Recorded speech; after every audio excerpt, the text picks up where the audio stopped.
Para sa menu natin ngayon guys, kailangan natin magbalat ng nyog para kukunin natin yung gata niya for our recipe. Alright. Of course, kailangan din natin kutkurin yan para makuha natin yung malinamnam na gata.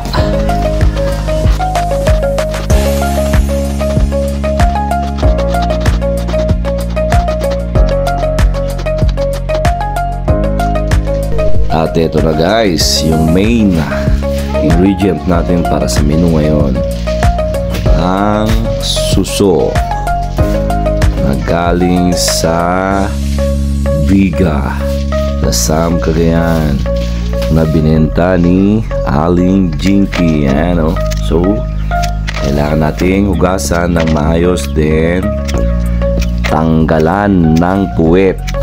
In Ilocano, ikaten ti ubet na. Alright. Oh. Ayan. So ano yan, matagalan yan kasi marami yung suso natin. Ayan pala guys, kailangan nating tanggalin yung puwit ng suso kasi matagal nating kunin yung laman kung hindi natin tatanggalin. Ayan, tinatanggalan natin para pag sinultop, ayan, sa Ilocano, ayun, mas madaling matanggal yung laman, mas malinamnam, mas suabe. Alright. Ayan, kailangan natin ng bawang at saka luya lang, then konting sibuyas. Ayan, mamaya pipigay na yung kinudkod na nyog. Alright.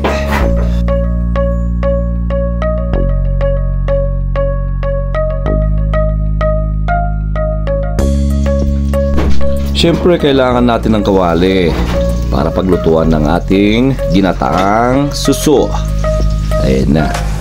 Magigisa na tayo ng luya, bawang at saka yung sibuyas para mas masarap yung recipe natin ngayon guys. Ang sekreto lang dyan para sa paggisa ng ating mga rekado ay kailangan natin medyo makulay-kulay yan para mas mabango yung aroma niya pagka naluto na yung ating recipe of the day.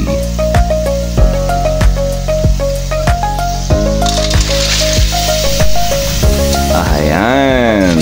So inilagay na natin yung suso at saka halu-haluin yan hanggang sa pwede nang lagyan ng gata.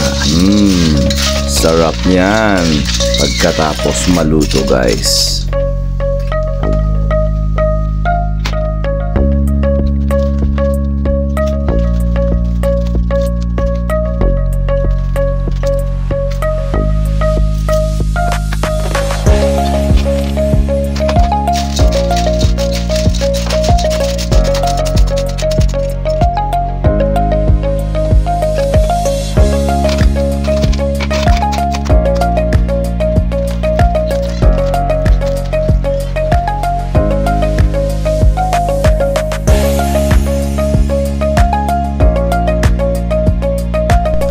Siyempre, after how many minutes of halu-haluing the suso, ayan na, lalagay na natin yung gata guys.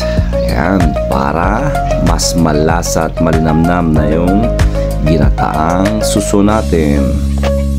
In Ilocano, pinakitan nga gurong. Alright.